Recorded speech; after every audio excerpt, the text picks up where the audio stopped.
जय सद्गुरू. सगळ्यांना माझा नमस्कार. आज आपण बनवणार आहोत एकदम सोपी, पौष्टिक आणि चविष्ट अशी मटार पालकची भाजी. ही भाजी झटपट होते. इथं मी एक गड्डी पालक घेतलेला आहे. स्वच्छ निवडून धुवून मग मी चिरलेला आहे. चला आपण आता रेसिपीला सुरुवात करूया. मी इथं गॅस चालू केलेला आहे, कढई ठेवलेली आहे. यामध्ये मी पालक टाकून घेत आहे.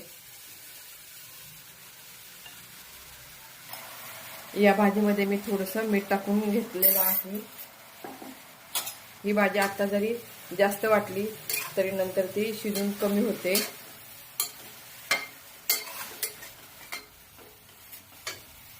आता थोडंसं मी शिजण्यासाठी पाणी, अर्धाच कप मी पाणी घातलेलं आहे आणि याच्यावर मी आता झाकण ठेवून ती शिजून घेणार आहे भाजी पालकाची. 4 मिनिटं झालेली आहेत. आपला पालकची भाजी शिजली की नाही ते आपण बघूया. आपल्या भाजीचा रंग काही बदललेला नाही आहे, तोच शिजली आपली भाजी. ती आता आपण काढून घेऊया. पालकाच्या भाजीचं आपण सगळं पाणी हे काढून घेऊया.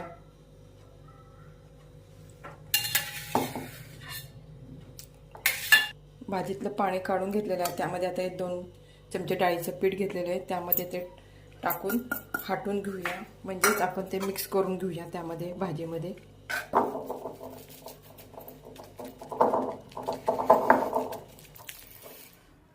पालकाच्या भाजीमध्ये बेसन पिठी मिक्स झालेलं आहे, ते आता आपण काढून घेऊया.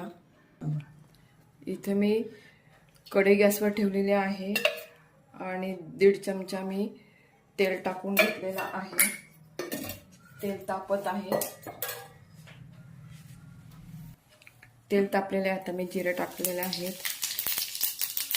हात ठेचलेला लसूण 7-8 पाकळ्या तो पण टाकलेला आहे. आता त्यात थोडंसं हिंग टाकलेलं आहे. आता त्यामध्ये ही 2 मिरच्या आहेत, त्या पण मी टाकून घेत आहे. कांदा टाकून घेत आहे.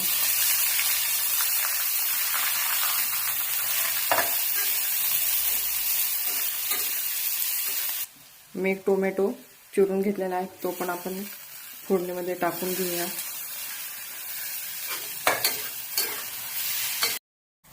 आपला टोमॅटो शिजण्यासाठी आपण थोडा वेळ झाकून ठेवूया, 1-2 मिनिटं. आपला टोमॅटो आता शिजलेला आहे. त्यामध्ये आपण हा मटार, 1 वाटी मटार आहे, तो आपण त्यामध्ये टाकून घेऊया आणि ह्याला पण जरा 1-2 मिनिटं छान शिजून घेऊया.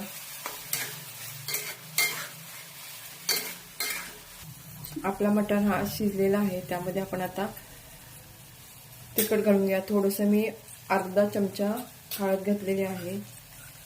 इथं मी 2 चमचे हे लाल तिखट घातलेलं आहे. 1 चमचा गरम मसाला टाकलेला आहे. आता हे सगळं भाजीला मी मिक्स करत आहे भाजीमध्ये. मटारमध्ये मी हे मसाले परतून घेतलेले आहे आणि आता आपण ही पालकाची भाजी आहे ना, ती पण आपण त्यामध्ये टाकून घेऊया आणि मिक्स करून घेऊया.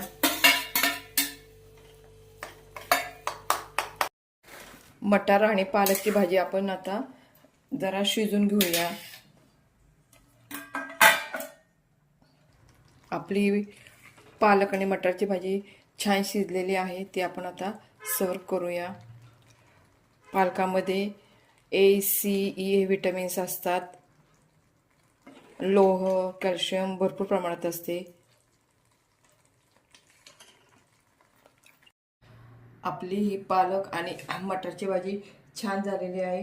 ही भाजी चपाती, भाकरी किंवा भाताबरोबरही छान लागते.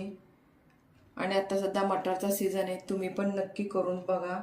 आणि व्हिडिओ आवडल्यास व्हिडिओला लाईक करा, शेअर करा आणि सबस्क्राईब करायला विसरू नका.